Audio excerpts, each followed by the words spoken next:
In many ways, the Sunrisers Hyderabad were the team of 2020. I know it didn't quite work for them in the final, but given all that had come before, it was a startling and for their fans, a wonderful turnaround. From 16 to 20, they were a good side, they keep making the playoff, they won in 16, they were a good side, and then suddenly it all changed. 21 they finished last, 22 they finished 8th, 23 they finished last, and just as the fan base is starting to build up, so is the disappointment and the desperation, and then 2024 is like a breath of fresh air. I saw a lot of the Sunrisers matches, and you could just see the fever building up in the stadiums, and they've now got a very solid, enviable fan base too. The reason they did it, one very good, calm captain in Pat Cummins, and Abhishek Sharma and Travis Head just redefined what you do in the power play. The numbers that they generated, the power that they generated was just astonishing.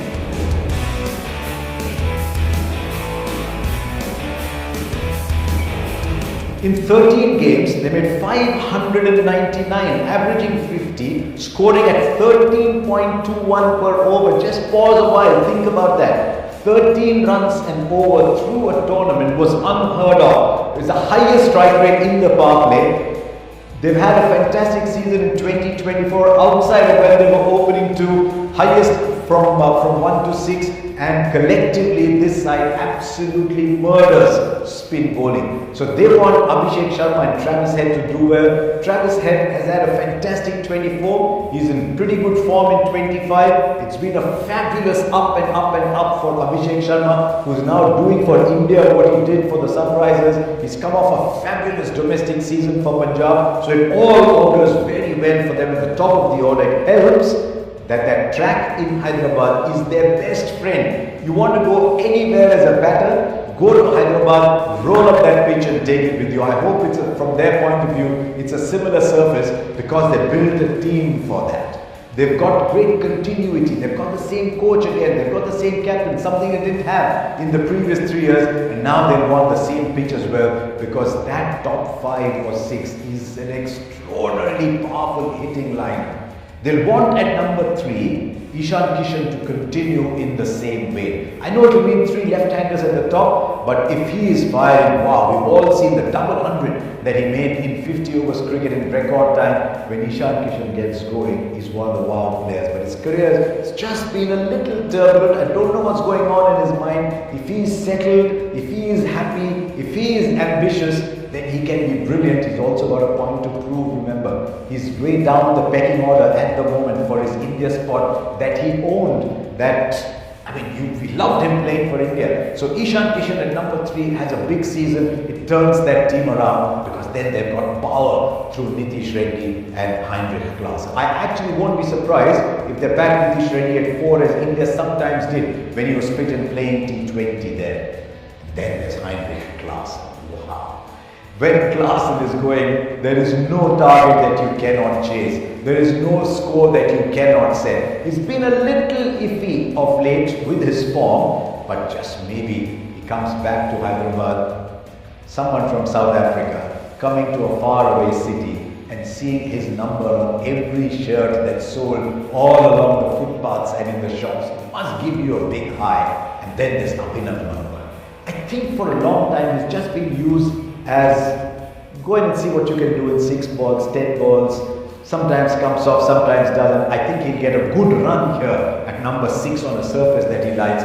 That is an absolutely fabulous top 6. But for them to win, they made some really good buys. They've retained Cummins. They've got Mohammad Shami. They spent a little bit of money on Harsha Patel. I hope that Harsha Patel is in good form. Those surfaces sometimes don't quite suit him, but he's a very canny bowler and he'll be aware that he's got to bowl 7 times at that stadium in Uppal. So he'll be ready for it. And I think because of that strong Indian core, Adam Zampa, one of the great modern wrist spinners in T20 cricket, can look forward to having a full season. He's just been too in and out. So many times I go to Australia, go around the world and they say, how come Adam Zampa doesn't find a space? I think Zampa's far more valuable. So they will play Zampa and that leaves room for one other bowler. Now that leaves 10 players And they can either go with an additional seam bowling option, but I still think they'll go with Rahul Chahar as a second wrist spinning option along with Zampa, even though they've got Abhishek Sharma, because they've got Nitish Reddy to bowl 2-3 on a good day, even 4 overs. So they'll have their spin bowling covered, they'll have their seam bowling covered. That leaves one issue: who bowls alongside Mohammad Shami in the power play? Shami is bowling beautifully. I mean, it's incredible. He comes back from an injury layoff. It takes a little bit of time, but now I've seen him in the Champions Trophy. He's charging in, he's bowling as well as ever. If he is fit and charging in, that takes the power play problem out for them, because for Gujarat Titans, he was sensational in the power play. They just have to find someone to bowl alongside it. Maybe get a more out of Abhishek early. Maybe get Pat Cummins to bowl a little bit in the power play and leave Harsha to bowl at the back end. One option that they do have, if they want to play the extra seamer, that will be playing the 5th seamer, is to use someone like Simarjeet Singh, who swings the ball well, has bowled in the power play for Chennai in the past. That's one option. I'm not sure that they'll take it every single day. So now if you see the team that we've built up, there's 6 batters and there's 5 bowlers. I know Cummins is good enough to bat at number 7 and he can sometimes let go, but they won't mind a little impact sub to add to the batting. They don't need a bowling impact sub because they've got enough options, and maybe they use Atharva Taide to go and play as this free scoring impact sub. So there you are, a very powerful team, very well put together team, and a team